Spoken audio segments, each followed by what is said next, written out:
El moderador del día de hoy será nuestro vicepresidente Andrés Lovic. Andrés, el micrófono es tuyo. Irving, muchísimas gracias por sumarte a nuestra causa y sigamos juntos impactando positivamente al mundo. Bienvenidos sean todos. Estamos por comenzar. Andrés. Hola, buenas tardes. Muchas gracias a todos por estar aquí. Bienvenidos en nombre de Keren Kayemet de Israel, el Fondo Nacional Judío. Hemos planeado para todos ustedes, dentro de nuestra comunidad, para poder transmitir valor en esta época de encierro, de aislamiento, y continuar con nuestra misión de mejorar el mundo. Hacemos estas pláticas, conferencias, buscando mejorar un poquito el día a día de cada persona. El día de hoy tenemos con nosotros a Irving Gatell. Irving, bienvenido, muchas gracias por estar con nosotros. Gracias, Irving, al contrario. Nace en 1970, realiza estudios profesionales en música y teología, estudió en el Conservatorio Nacional de Música y la Escuela Nacional de Música, especializándose en música antigua y clavecín. En su desempeño profesional se ha enfocado en la didáctica, en la docencia, tanto en música como historia de la religión. Fue pianista de la comunidad Betel durante más de 10 años y es de las pocas personas en México especializadas en música sinagogal. Irving, es tuyo el micrófono, te agradecemos mucho estar aquí con nosotros. No, al contrario, Andrés, gracias. Es para mí todo un honor, todo un kavod poder colaborar con el Keren Kayemet de Israel para estas actividades. Y bueno, aprovechar este tiempo que tenemos, digamos, libre y en casa muchas personas, pues de una manera edificante y que puede ser retroalimentadora para todos. Vamos a platicar de un tema bastante interesante y bastante singular en la historia del judaísmo, que es el judaísmo apocalíptico y su relación con los rollos del Mar Muerto. Esta cuestión de los rollos del Mar Muerto, creo que en términos generales la mayoría de la gente la conoce. Todos los que tengan interés por este tipo de aspectos de la historia judía ya habrán escuchado la historia, ¿no? Como en 1947, de manera accidental, un beduino ingresa a una cueva, descubre que hay vasijas allí, al lanzar una piedra buscando una cabra que se le había escapado. Una vasija se rompe, baja, revisa, encuentra manuscritos. Los manuscritos empiezan a salir, de repente llegan a algún monasterio, de repente llegan a, digamos, a esto que se llama traficantes de antigüedades. Y poco a poco empiezan los académicos a descubrir que hay algo interesante allí, los empiezan a recopilar, algunos en Jordania, otros en lo que todavía era el Protectorado Británico de Palestina, estamos hablando de 1947, otros empiezan a llegar a Estados Unidos. Pero bueno, el caso es que se van a organizar expediciones durante aproximadamente 9 años, 10 años, se van a estar encontrando más cuevas, 11 en total, y se va a recuperar una gran cantidad de material. Estamos hablando de casi 900 libros, los que se recuperaron ahí, un poco más de 900 libros de hecho. De estos, más o menos 250 son copias de textos bíblicos. Y tenemos por ahí algunas copias también de otros libros que ya se conocían, pero en versiones cristianas, en versiones recicladas por iglesias cristianas, sobre todo en la zona de Egipto y Etiopía, iglesias coptas. Entonces, libros que ya se conocían, pero que no se tenía la versión judía original. Pues aparecieron copias ahí, por ejemplo, de todo este ciclo dedicado, o más bien pensado, atribuido al patriarca Enoc. Estamos hablando del libro de los jubileos, de los testamentos de los 12 patriarcas, este tipo de obras que habían quedado, digamos, reducidas al nivel de apócrifos, una etiqueta un poco arbitraria, pero bueno, de repente se empiezan a recuperar también copias de estos libros y una gran cantidad de libros, cientos de libros que no conocíamos, que no teníamos idea ni de su existencia ni de su contenido. Y bueno, empieza un proceso muy difícil de traducirlos, sobre todo de armarlos, porque estamos hablando de que muchos libros se recuperaron fragmentariamente. A veces lo que se recupera son pedacitos de manuscrito del tamaño de una mano o más pequeños, con unas pocas letras ahí que corresponden a diferentes renglones. Entonces ha sido mucho problema toda esta cuestión de armar rompecabezas de miles de piezas y del que no sabemos cuál es la imagen, para poder ir reconstruyendo los textos, traducirlos y darles un sentido coherente. Obviamente hubo mucha especulación en algunos medios periodísticos, en algunos medios pseudoacadémicos, de que si los rollos del Mar Muerto tenían contenidos que iban a sacudir a las iglesias instituidas, al propio judaísmo, que si con esto se iba a demostrar que todo era una mentira y que entonces nos están escondiendo lo que dicen. Bueno, este tipo de especulaciones que podríamos llamar rupestres y que siempre surgen y que en realidad carecen de fundamento. Si el proceso de traducción, edición y análisis de los rollos del Mar Muerto fue muy lento y apenas tiene relativamente poco que concluyó. O sea, tiene relativamente poco tiempo, tal vez unos 10 años, 8 años, que podemos decir que ya está completamente traducido todo lo que hasta este momento se puede traducir. Digo, hay fragmentos que son 4 letras lo que quedan ahí, entonces no se puede trabajar con ellos. Pero todo lo traducible y analizable ya está. ¿Por qué tardó tanto? Pues porque era muy difícil, es decir, que no era cualquier trabajo tener que armar el rompecabezas y luego traducirlo, ver todas las variantes posibles cuando tienes una palabra a la mitad y no sabes qué es lo que dice después. En fin, fue un trabajo complejo que involucró a muchos especialistas de primer nivel y que en realidad han hecho un trabajo admirable. En la actualidad tenemos a 2 grandísimos especialistas, los 2 surgidos del mundo hispano, que digamos que son las máximas autoridades ahorita en cuanto a todo lo que tiene que ver con rollos del Mar Muerto. Uno pertenece a nuestra comunidad y es el doctor Adolfo Reutemann, que es el curador del Museo del Libro, es decir, él es el que tiene la llave donde están guardados los rollos del Mar Muerto, él es el custodio personal directo de los rollos del Mar Muerto. Y pues por supuesto le ha dedicado toda su vida a estudiarlos y es una eminencia absoluta en esto. Y el otro es un especialista en español, que es quien se ha dedicado a terminar todo este trabajo de traducción, que es el doctor Florentino García Martínez, y que tiene, bueno, toda la edición, la última edición, la más completa edición de los rollos traducidos, tanto el inglés como el español, y bueno, también una de las máximas eminencias en esta materia, ¿no? Pero bueno, alrededor hemos tenido una gran cantidad de especialistas que nos han permitido reconstruir el mundo de los rollos del Mar Muerto. Y esta es la parte interesante. Ya sabíamos que había existido un judaísmo que podíamos llamar apocalíptico, pero no sabíamos cuáles eran las características completas de este universo. Se conservaban algunos textos judíos, ya mencioné el libro de Enoc, el libro de los Jubileos, Testamento de los 12 Patriarcas, pero se conservaba en versiones cristianas, evidentemente retocadas por los copistas cristianos. Entonces, digamos, eran versiones cristianizadas de libros apocalípticos judíos. Entonces, no quedaba claro hasta qué punto había llegado el retoque cristiano y, por lo tanto, no sabíamos cuáles eran las características precisas de la apocalíptica en el judaísmo. ¿Por qué? Porque la tradición rabínica, el judaísmo rabínico, es decir, el judaísmo que nos es, digamos, el normal desde el siglo II hasta la fecha, rechazó por completo los paradigmas, las doctrinas esenciales, las ideas básicas del judaísmo apocalíptico. Y ahorita voy a explicar por qué las rechazó. Pero bueno, entonces el judaísmo rabínico es básicamente antiapocalíptico. Por esa razón no teníamos una idea muy clara. Claro, los investigadores tienen técnicas de análisis, tienen un rigor académico que les permitía, por ejemplo, ya para finales del siglo XIX, historiadores judíos tan importantes como Heinrich Graetz o un poco más adelante como Joseph Klausner, tenían una idea bastante clara, sus descripciones han venido a ser confirmadas como correctas, una idea bastante clara, aunque compacta, de lo que había sido el judaísmo apocalíptico. Hoy sabemos mucho más. Entonces, esta fue la parte más maravillosa. Esta es la razón por la que los rollos del Mar Muerto se consideran el más importante descubrimiento de la arqueología documental bíblica. Porque, aunque la mayoría no son textos bíblicos, nos permitieron reconstruir el entorno de un judaísmo, de un tipo de judaísmo de la etapa final del Segundo Templo, un tipo de judaísmo que no conocíamos bien. Ahora lo conocemos bastante bien gracias a esto. Entonces, por ejemplo, esto nos ha ayudado en términos de historia a muchas otras cosas más. Una muy importante es que aunque los rollos del Mar Muerto nunca mencionan ni a Jesús de Nazaret ni a sus seguidores, no mencionan absolutamente nada que tenga que ver con el origen del cristianismo, nos han permitido reconstruir el entorno ideológico en el que surgió el cristianismo.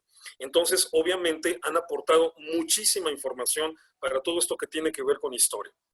Entonces, esa es la importancia fundamental de los rollos del Mar Muerto. Nos permitieron recuperar una muy buena fotografía de lo que fue una de las tendencias del judaísmo antiguo y que casi no conocíamos.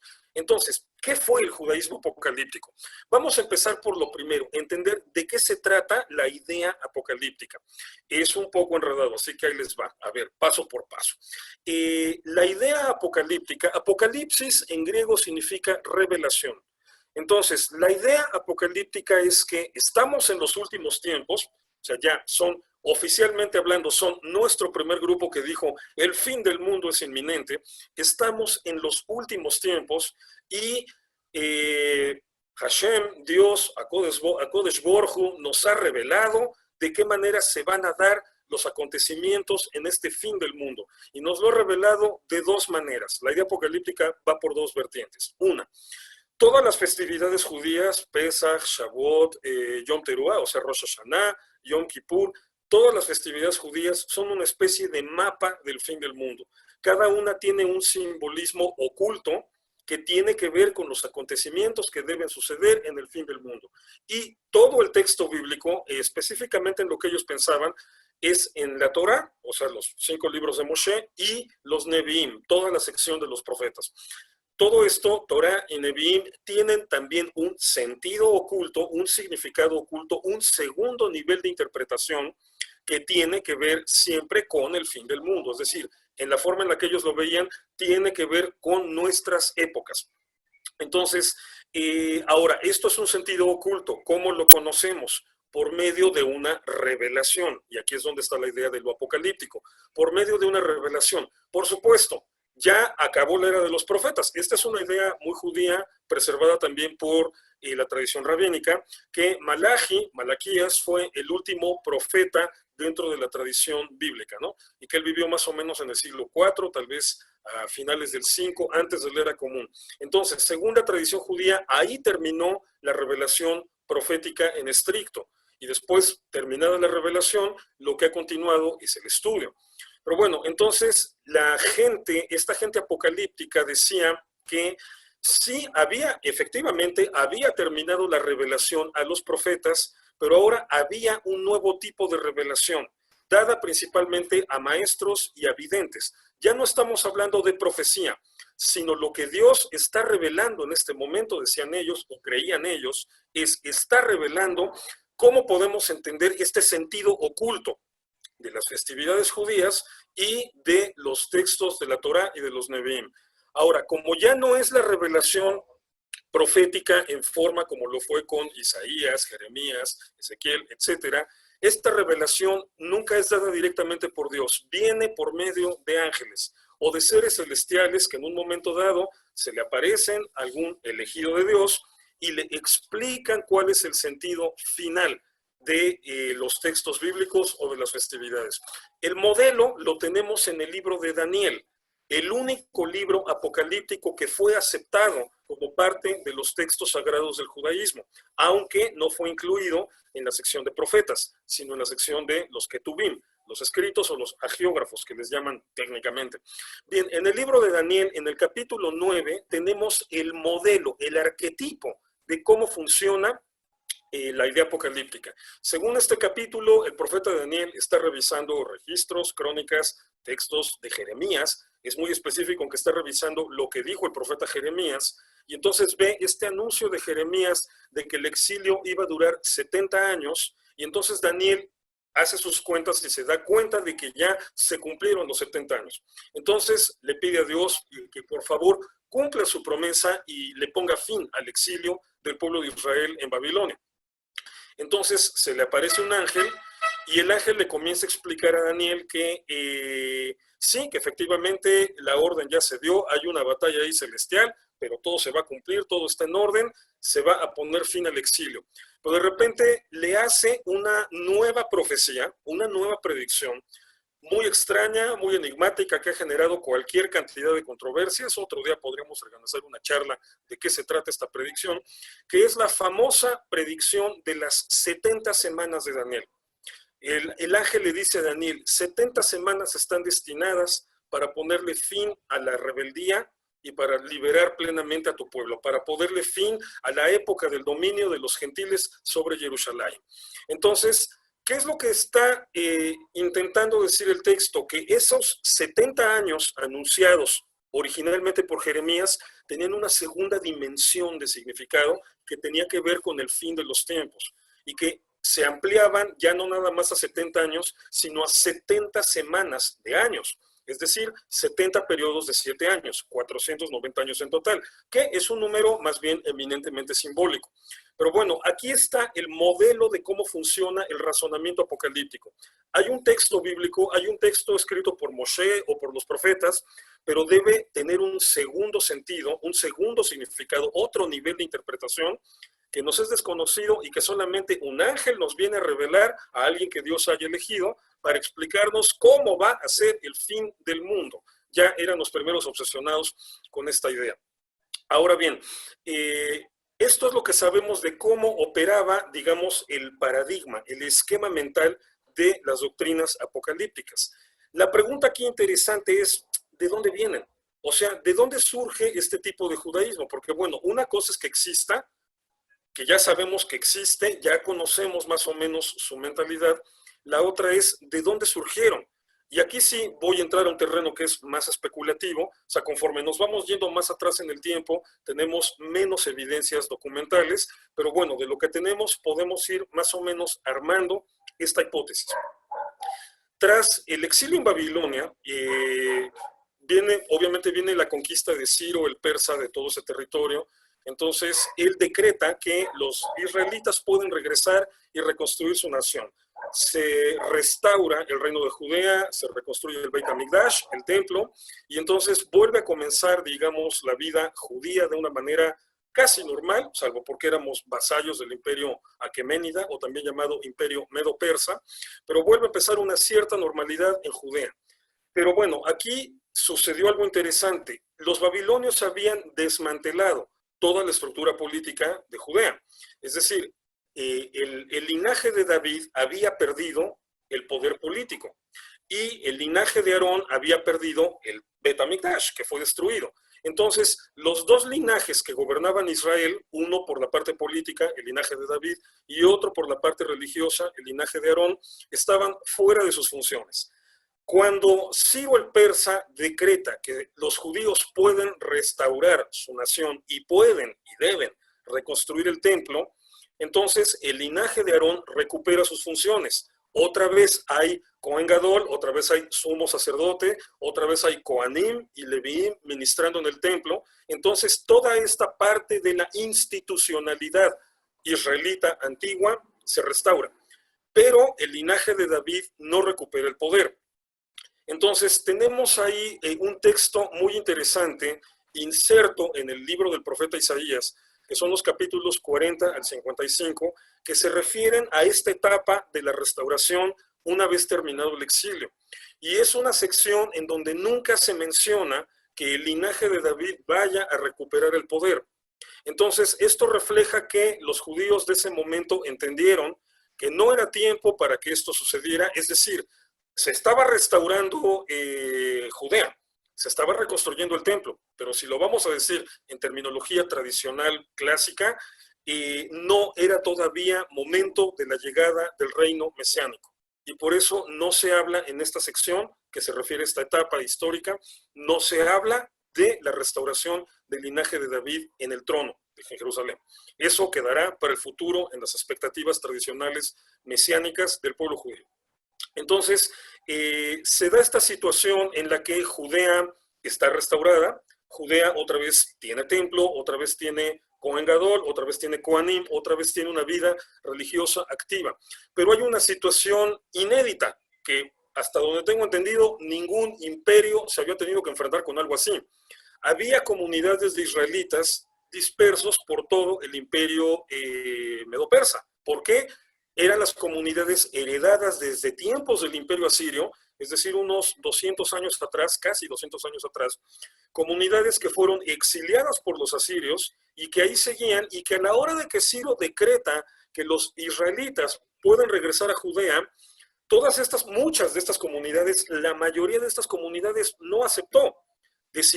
Prefirieron quedarse en donde estaban, porque bueno, ya tenían ahí hecha una vida, ya habían prosperado incluso económicamente, no nada más los expulsados por los asirios, también los expulsados recientemente, digamos unos 50, 60 años antes por los babilonios. Tenemos registros de que ya en Babilonia para estas épocas hay una colonia judía muy próspera, que le está yendo muy bien, y bueno, de ahí viene la formidable, portentosa comunidad judía de Babilonia, de donde vinieron grandes sabios como Gilel, por ejemplo, Gilel el Grande viene de allí, y que bueno, en su momento la comunidad judía de Babel fue como Nueva York de hoy, ¿no? O sea, el epicentro, lo que se convirtió en un momento dado en la diáspora, en la capital cultural, religiosa e incluso económica del pueblo judío.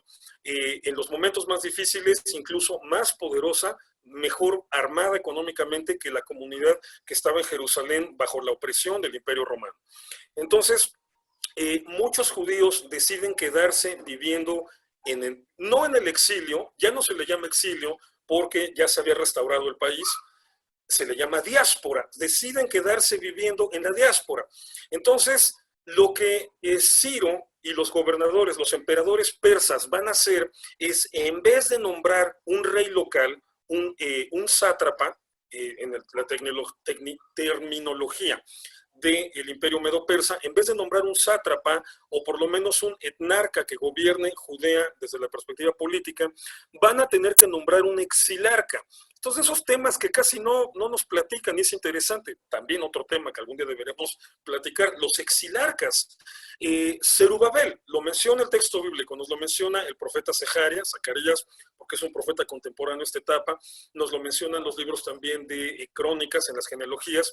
Zerubabel es el descendiente del rey David, que en ese momento se convierte como en el representante, la cabeza del pueblo judío, pero sin llegar a ser rey. Por supuesto, pues porque estábamos sometidos al imperio persa. Pero Zerubabel no fue nombrado un rey local.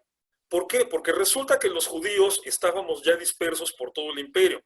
Entonces, por eso se le da el nombramiento de exilarca. ¿En qué consiste un exilarca?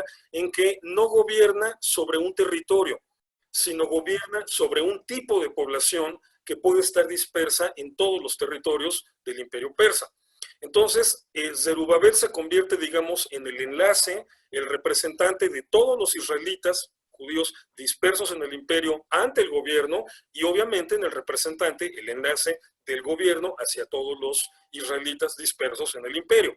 Entonces, esto va a provocar evidentemente, ahí hay los vestigios que nos quedan en textos como Zacarías, en textos como Malaquías o como Joel, este tipo de libros de la Biblia, y luego en la literatura post-bíblica, esta literatura que les decía que se le puso la etiqueta de apócrifo, que es un término un tanto inexacto, pero bueno, en toda esta literatura podemos ir detectando los vestigios de que hubo un sector de la población judía que nunca estuvo contento con esta situación de que se restaurara plenamente la institucionalidad religiosa, es decir, todo el sistema de los Kohanim y su función en el templo, pero no se restaurara la institucionalidad davídica, la institucionalidad política, y que entonces se empieza a gestar una disidencia que en ese momento debió ser muy marginal, muy pequeña.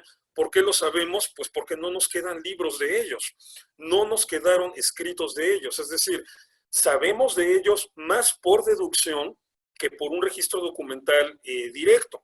Entonces, esto refleja que no debieron ser un grupo demasiado grande y evidentemente lo que pudieron producir de textos quedó finalmente abrumado y anulado por el resto del judaísmo. Pero bien, la idea de esta gente debió ser que había que independizar al reino de Judea, había que independizarlo del imperio persa. Luego, obviamente, los persas, 2 siglos después, son derrotados por los macedonios, por Alejandro Magno, que en 332 antes de la era común conquista Fenicia, y con ello Judea queda anexada a los dominios de Alejandro Magno. Entonces cambia la relación con el poder, dejan de ser los persas y ahora vienen los griegos. Y bueno, esta tendencia nacionalista, esta tendencia que creía en que la voluntad divina era liberar a Judea y sacar al imperio de ahí, son los que van a empezar a sentar, ahora sí, en la etapa helénica, aquí sí ya tenemos evidencia documental, lo que va a empezar a incrementarse este tipo de nacionalismo que va a explotar en la guerra macabea. Pero bueno, la guerra macabea, todo esto que celebramos en la festividad de Hanukkah, se da hasta el año 167, antes de la era común, es cuando empieza ya la rebelión armada en forma de parte de Matatiahu y sus hijos, entre ellos Yehudá Maccabi y los demás Maccabim.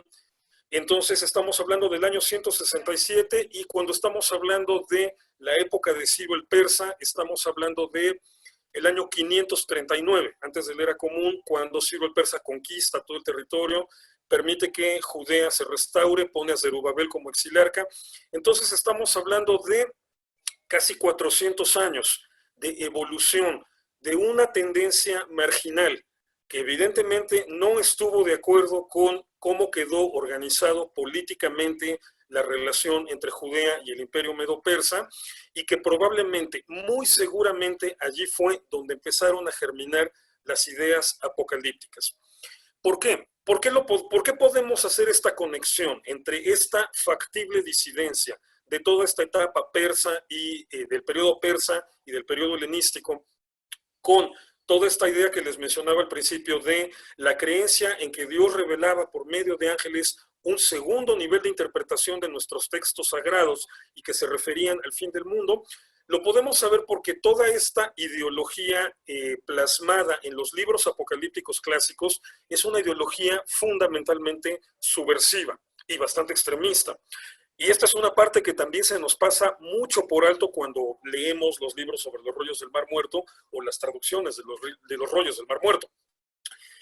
Nos encanta porque, bueno, hay una cuestión incluso hasta romántica, ¿no? De los esenios como los que se consideraban los guerreros de la luz y toda esta vida de extrema pureza. Sí, o sea, están todos esos detalles que son interesantes y si quieren hasta lindos por parte de los esenios de Qumran. Había más tipos de esenios. Estos eran, digamos, una secta interna dentro de los esenios. Pero también tenían sus partes difíciles, sus partes oscuras, literalmente oscuras. Y una es que estamos hablando de una secta extremista en los aspectos políticos. O sea, una secta que estaba completamente convencida de que era necesario literalmente incendiar, destruir al mundo conocido, destruir la civilización conocida, para que de toda esta conflagración surgiera una nueva era donde el ser humano estuviera purificado. Bueno, donde ellos estuvieran purificados, porque ellos tenían la extrema y radical idea de que ellos eran los únicos que realmente estaban siguiendo con toda fidelidad los preceptos divinos, las mitzvot de la Torah, tal como ellos las entendían muy diferente a como las entendemos nosotros, a como las entiende la tradición rabínica. Entonces, estaban convencidos de que cuando se diera toda esta gran conflagración, ellos eran los únicos que se iban a salvar, que todos los judíos infieles iban a caminar. Los romanos ni se diga. Tenemos ahí un libro, este sí está recuperado casi por completo y ya está traducido, tiene muchas cosas interesantísimas que nos reflejan la ideología de esta gente, que se llama El rollo de la guerra, o también se le conoce como la guerra de los hijos de la luz contra los hijos de las tinieblas. Entonces, según este libro, iba a haber una guerra de un total de 40 años contra Roma. Los primeros 7 años, evidentemente, son los mismos en su idea que la semana 70 de Daniel, es decir, el último periodo de 7 años del que nos habla el profeta Daniel en el capítulo 9. Entonces, en este primer periodo iba a haber primero la mitad de la semana, o sea, 3 años y medio, las fuerzas judías iban a prevalecer contra el Imperio Romano, contra los Kitim, les llaman ellos. Los Kitim serían en estricto los chipriotas, pero en sentido simbólico se refieren a los romanos, o los hijos de las tinieblas, Belial y sus huestes. Cuando ellos hablan de Belial, no se refieren al demonio, se refieren al líder político de los romanos, es decir, a Nerón en el momento que inicia la rebelión, o a Vespasiano, eventualmente. Entonces, durante los primeros 3 años y medio, las tropas judías iban a prevalecer sobre los hijos de las tinieblas y sobre Belial, los romanos. Y durante los siguientes 3 años y medio, los romanos iban a prevalecer sobre los judíos. Que bien, evidentemente el autor está pensando en cómo se dio la estrategia romana, que durante la mitad de la guerra fue un desastre, pero porque Roma entró en crisis, Nerón fue depuesto, se suicidó, tuvo que entrar Vespasiano a resolver toda la crisis, es decir, Vespasiano tuvo que abandonar la guerra judea para llegar a imponerse como emperador. Entonces, bueno, fue un relajo en Roma y eso que hizo, eso fue lo que provocó que durante la primera mitad de esta guerra, que en realidad dura 7 años, es decir, hasta la caída de Masada en el año 73, las tropas judías se anotaron muchos éxitos en la guerra contra los romanos. Pero bueno, ya que se pacifica la situación en Roma, que Vespasiano toma el control completo y que Tito Vespasiano, el hijo de Vespasiano, se hace cargo de la guerra en Judea, empiezan a prevalecer los romanos sobre los judíos. Entonces, la expectativa de esta gente apocalíptica y de ideas radicales era que en el año 73 Dios mismo iba a traer una victoria milagrosa contra los romanos, que iban a ser destruidos, derrotados y expulsados de Judea. Y que entonces iba a comenzar, esto es lo que nos dice el rollo de la guerra, un periodo de 33 años en el cual las tropas de la luz, es decir, los ejércitos israelitas, los ejércitos judíos, iban a seguir avanzando hasta finalmente dejar a Roma completamente destruida. Y que entonces comenzaría lo que ya después nos construimos un tecnicismo más específico, lo que llamamos el reino mesiánico. Entonces, este es el tipo de ideología extremista, nacionalista, antirromana, que bueno, era muy común, estaba muy difundida en toda Judea, no nada más en los grupos apocalípticos, estaba muy difundida porque bueno, todo el mundo estaba hasta acá de la dominación romana. Pero bueno, los esenios apocalípticos de Qumran, probablemente el último grupo exponente o representante de la ideología apocalíptica, no tenemos evidencia documental de otro, probablemente el último grupo que defendió este tipo de ideas, estaba completamente convencido de que Dios había revelado en la Torá y en los Nevi'im, en un sentido oculto que ahora estaba siendo revelado o explicado por ángeles, cómo iba a ser el fin del mundo, cómo iba a ser la derrota. La idea original era con los sirios, con Antíochus, todo lo que celebramos en Hanukkah, Antíochus o Antíoco IV Epífanes, emperador Seleucida. Obviamente eran sirios, pero completamente helenizados. Por eso en la narrativa judía les llamamos los Yavanim, los griegos. Pero en realidad el centro, la capital del imperio Seleucida era Damasco, la época en la que Damasco era una ciudad 100% helenizada. O sea, era una ciudad idéntica a Atenas, tanto arquitectónicamente como culturalmente. Entonces, por eso lo recordamos como la guerra contra los Yavanim, contra los griegos. Pero entonces, los primeros textos apocalípticos se refieren a la guerra del fin del mundo, al fin del mundo, se refieren a la guerra contra Antíochus, contra las huestes de Antíochus, que obviamente esa guerra la ganamos. Efectivamente, Antíochus de repente le dio un ataque, se murió de algo, no está claro por los historiadores qué fue exactamente lo que le pasó, pero de repente se muere, sus tropas entran en caos y los Macabim los derrotan. Pero resulta que eso no trajo el reino mesiánico. Entonces, los partidarios de la ideología apocalíptica que tanto habían estado anunciando la llegada del reino mesiánico, vamos a ponerle números conforme la cronología que ya conocemos, habían estado anunciando la llegada del reino mesiánico para el año 164 antes de la era común, y no llegó. Entonces, esto provoca una crisis que hace que un núcleo apocalíptico se radicalice y eventualmente es el que va a terminar refugiado en Qumran, dándole forma a la secta esenia de Qumran y eventualmente elaborando los rollos del Mar Muerto. Y que bueno, conforme se fueron después complicando las relaciones con el Imperio Romano, 2 siglos después, todas estas ideas antiguas de que la guerra del fin del mundo era la guerra contra Antíochus, digamos que fueron actualizadas. O sea, clásico, eso lo van ustedes ver mucho de toda la historia. Les va a sonar muy familiar, que de repente anuncian que el fin del mundo iba a ser en 2012, ¿no? Que porque una profecía maya, etcétera. Y pues pasa 2012 y no llega el fin del mundo. Entonces vienen ahora los anuncios. No, es que habíamos leído mal, hay un glifo, ¿no? Una bolita de esas que están en los glifos mayas, la leímos mal. No era en 2012, era en 2013, 14, 15, 20, 30. Y así se le va a pasar este tipo de gente obsesionada con las especulaciones pseudo proféticas, cambiándole la fecha al fin del mundo. Bien, esto fue lo que hicieron los esenios de Qumran.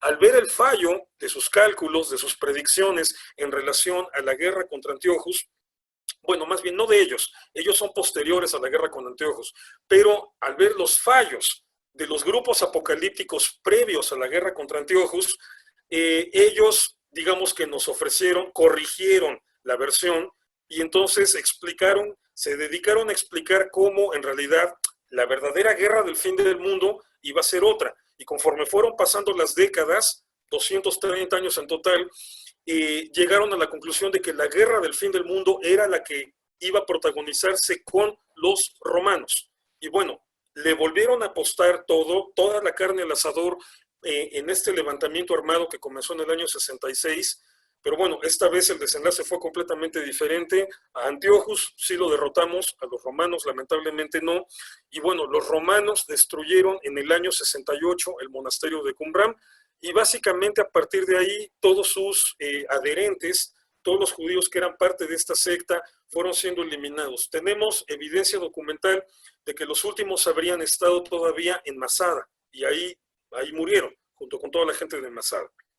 Entonces, bueno, haciendo un repaso general de todo lo que he venido explicando, vamos poniéndole orden a los eventos para ya comprenderlos de una manera más clara.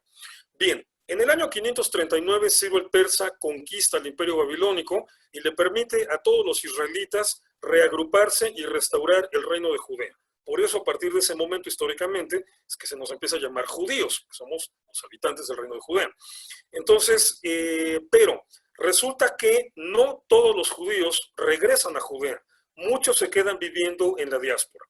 Entonces, es la primera vez que tenemos de una manera bien clara y bien definida que los grupos de la diáspora de repente pueden estar más tranquilos y en Babilonia, por lo menos, mejor posicionados económicamente que los grupos judíos que estaban restaurando el país, que el país estaba destruido, desolado por los babilonios.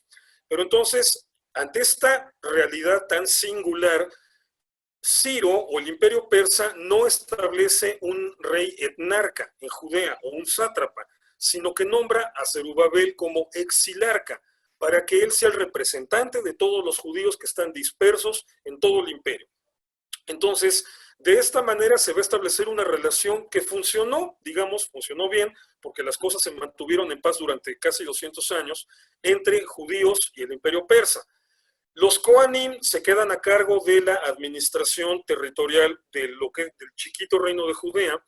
Los Kohanim restauran el templo y el servicio en el templo, entonces se normaliza la vida religiosa judía, pero el linaje de David no recupera el trono, porque Judea sigue siendo un reino vasallo de los persas. Entonces, evidentemente surge una especie de disidencia que va a estar en contra de esta situación y que va a intentar o fomentar la idea de que Judea debe independizarse de los persas. Eventualmente los persas son derrotados por los griegos, por Alejandro Magno, entonces termina la etapa persa y comienza la etapa helénica. Y las diferencias culturales tan profundas que había con la cultura griega, mal que bien a los persas nos parecíamos bastante, que son reinos cercanos, Medio Oriente, pero con los griegos sí había diferencias fuertes de fondo. Entonces comienzan a darse las fricciones entre los judíos tradicionalistas y los judíos que se helenizan, y entonces este sector radical que anhelaba la independencia de Judea y el establecimiento del linaje de David otra vez en el trono, seguramente empieza a crecer y a radicalizarse. Va a ser la época en la que se van a escribir los primeros grandes textos clásicos de la Apocalíptica. Esto ya más bien para el siglo III antes de la era común o para el siglo II. Estamos hablando de libros como el de Enoc, el libro de los Jubileos, y eventualmente todas estas fricciones van a desembocar en la guerra macabea. Entonces, ahí viene el primer gran auge de la ideología apocalíptica. ¿Por qué? Porque todos estos núcleos andan prediciendo, tenemos evidencia documental suficiente para sí estar seguros de esto, prediciendo que el fin del mundo llega en lo que ya podemos datar como el año 164 antes de la era común. Es decir, cuando muriera Anteojos. La muerte de Anteojos iba a ser el preludio a la llegada del reino mesiánico. Anteojos murió. Ganamos esa guerra, pero el reino mesiánico no llegó. Entonces los grupos apocalípticos entran en crisis. Un poquito después, cuando los Hashmonaim, los asmoneos, han copado todo el poder político y religioso en Judea, un grupo de post-apocalípticos se rebela contra la autoridad de los Hashmonaim. Muy factiblemente esto sucedió durante el reinado de Yohanan Hyrcanus, Juan Hircano. Se rebelan contra la autoridad, contra el poder de Juan Hircano y se refugian en Qumran. Y ahí van a florecer como la última secta apocalíptica de la que tenemos evidencia documental consistente. Y entonces van a tomar todos estos libros apocalípticos que ya se habían escrito, como el ciclo de Enoc, como los jubileos, y van a empezar a producir una gran cantidad de libros apocalípticos durante más o menos los que son 150 y 60, los 210 años de duración de la secta de Qumran en este lugar, de la secta esenia en este lugar.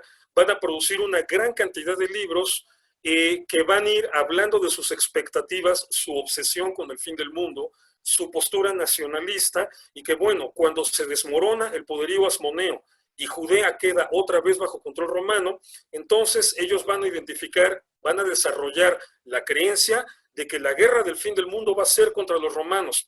Y más o menos le atinaron. La relación con los romanos fue empeorando paulatinamente, sobre todo a partir de la prefectura de Poncio Pilato. Es el primero que empieza a arruinarlo todo. Se empieza a complicar y en el año 66, ya de la era común, estalla la guerra. La secta esenia de Qumran, este grupo apocalíptico, creyó que esa guerra también sería ganada milagrosamente por las tropas judías y que después vendría el reino mesiánico. Pues lamentablemente en esta ocasión fuimos derrotados, Jerusalén fue destruida, el Beit HaMikdash, el templo también, y todos los militantes de la secta esenia qumranita fueron prácticamente masacrados por los romanos. La gran mayoría en el año 68, cuando fue destruido el monasterio de Qumran, que evidentemente habría sido acondicionado como fortaleza militar, si no, no tiene lógica que los romanos lo hayan atacado, y los últimos sobrevivientes llegaron evidentemente hasta Masada en el año 73, cuando concluyó esta primera guerra con los romanos. Entonces, ahí acaba el judaísmo apocalíptico. Lo que sobrevivió de literatura no fue conservado por manos judías, fue conservado por manos cristianas, que le dieron una reinterpretación radical. Pero bueno, entonces ahí acaba la tradición apocalíptica para el judaísmo. Justamente por todo este fallo de estas comunidades, en cuanto a sus cálculos, decir, no, es que el fin ya viene, va a ser mañana, va a ser la próxima semana, va a ser el próximo año.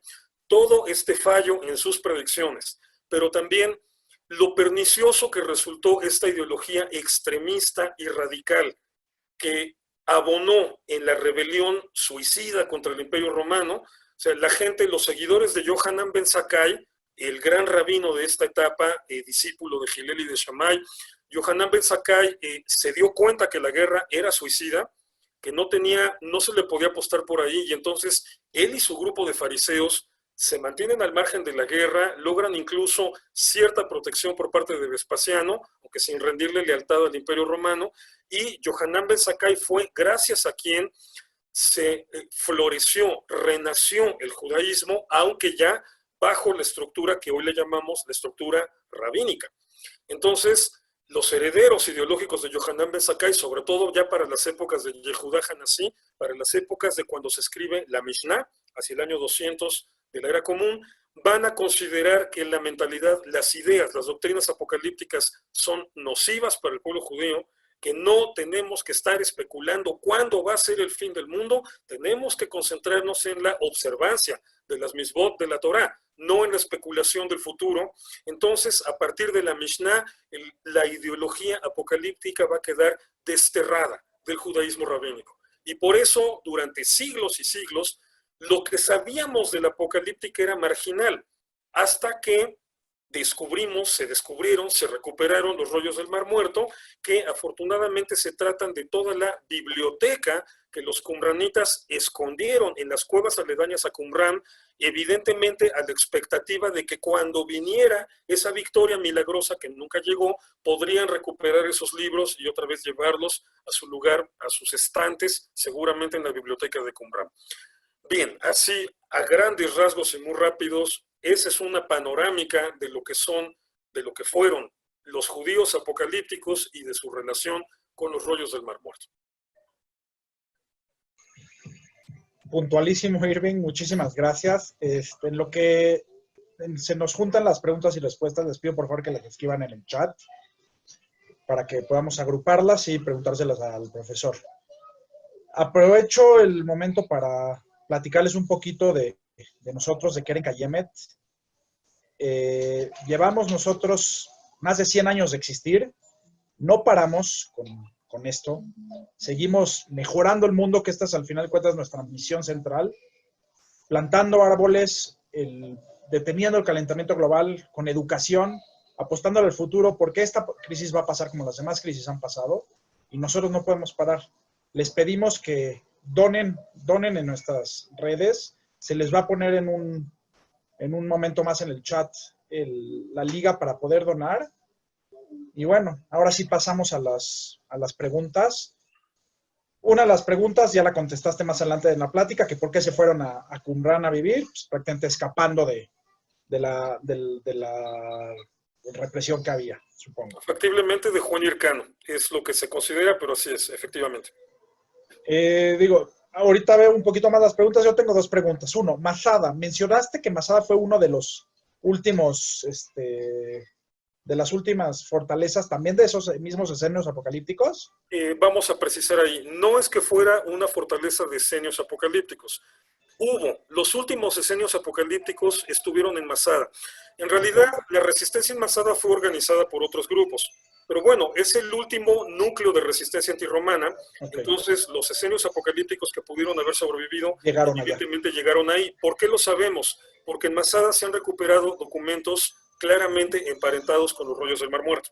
Entonces, gracias a esto nos queda claro, no sabemos cuántos, tal vez eran, había gente. Tal vez eran 2, pero combatientes escenios apocalípticos estuvieron también presentes en Masada. Y por otro lado, ¿hay algún tipo de restos arqueológicos de la fortaleza de Qumran?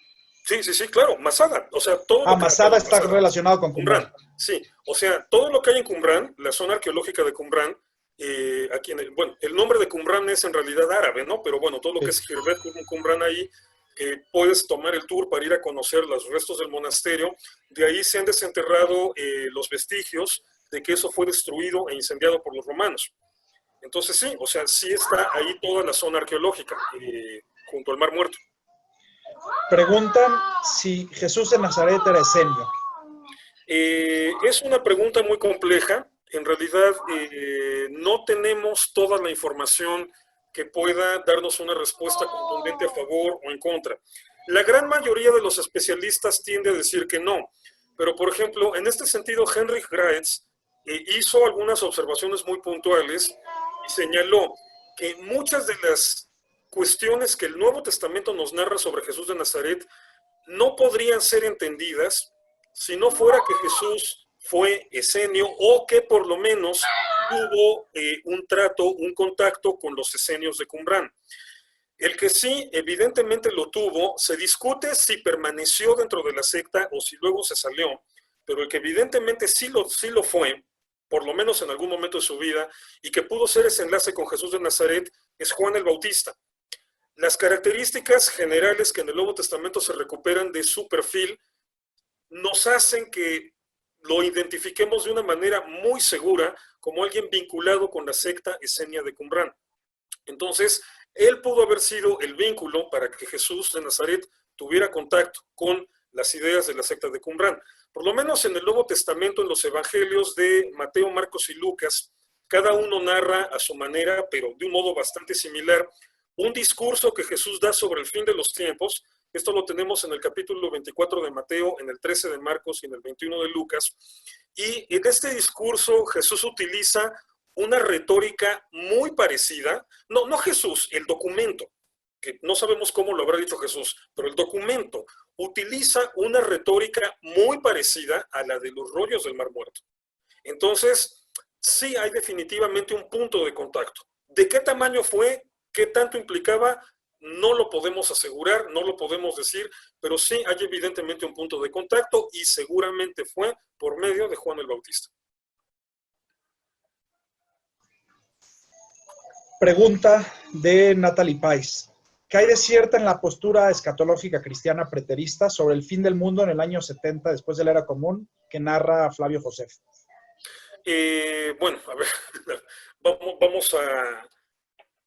vamos entendiendo a qué nos referimos con preterismo primero, ¿no? O sea, nos referimos a la perspectiva de que todas las profecías para el fin del mundo no son para un futuro ignoto, sino que se tenían que haber cumplido, la idea de quienes las escribieron es que se tenían que haber cumplido en algún momento del pasado. Efectivamente, a ver, hay que entender aquí una cosa, cuando hablamos del evento del año 70, que Flavio Josefo lo menciona, está previsto un poco vagamente en los textos de Qumran, que los textos de Qumran prácticamente se dejan de producir en el año 68, entonces ya preveían lo que se venía. Todas estas supuestas profecías que todavía se dieron en un contexto judío, estas profecías sobre un fin del mundo, apuntaban al año 70-73. O sea, yo aquí sí soy completamente preterista. O sea, yo no creo que esas profecías, predicciones más bien, el término profecía es algo más amplio, más complejo. Esas predicciones se referían a que eso tenía que haber ocurrido en el año 73. Incluso en el Talmud tenemos pasajes donde rabinos están discutiendo el tema y uno dice, ay, esos tiempos ya pasaron y no se cumplió. Entonces, pero todavía estamos hablando de un contexto judío. La apocalíptica cristiana es posterior. Entonces ya maneja otra cuestión. La apocalíptica cristiana va a ser eminentemente espiritualista, es decir, no está contemplando la posibilidad, es una readaptación radical de todos estos conceptos, pero no está contemplando la posibilidad de que eso vaya a tener un cumplimiento en un momento histórico definido. Para la apocalíptica cristiana, y esto, el mejor libro, el mejor ejemplo es el Apocalipsis atribuido a Juan, el último libro del Nuevo Testamento.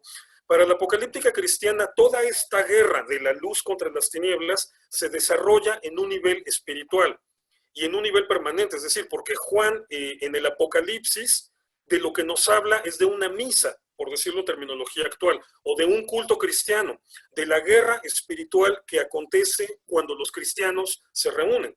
Entonces, en realidad, no está pensando en eventos a futuro, sino en una dimensión que se da en el plano de lo eterno y de lo espiritual. Digamos, 3 siglos después, como demostración de lo que estoy explicando ahorita, que suena raro, sobre todo porque muchos cristianos siguen con este asunto de que ya viene el fin del mundo, Eusebio de Cesarea, el primer gran historiador del cristianismo a inicios del siglo IV, explica que esta es la interpretación correcta del Apocalipsis, esta interpretación espiritual, y menciona que todos los líderes cristianos primitivos lo entendieron así, menos uno, que solamente Papías de Hierápolis fue el que creyó que eso era literal y que entonces tenía que cumplirse en algún momento del futuro. Y Eusebio explica que Papías de Hierápolis fue una persona muy noble, un santo, una persona muy virtuosa, pero que no era de grandes dotes intelectuales. Y que entonces por eso se confundió y no entendió que el sentido de la apocalíptica es espiritual. Entonces ya en el cristianismo, el sentido original de la apocalíptica no es preterista, es espiritual. Es decir, coincide con el preterismo en que no están pensando en términos de que en algún futuro ignoto va a haber esta guerra y el anticristo y todo esto, sino que todo eso se da en la dimensión espiritual. Entonces, la apocalíptica judía sí es preterista. Todo tenía que haberse cumplido en ese rango de los años 70 al 73, y no se cumplió. Y por eso el judaísmo rabínico dijo, esto está mal, mejor con esto ni le seguimos. Y la apocalíptica cristiana le va a dar un enfoque radicalmente diferente. Muy buena pregunta esa. Y justo otra de las preguntas es si las declaraciones incendiarias de Juan Bautista no podrían tener un tinte de propaganda antirromana.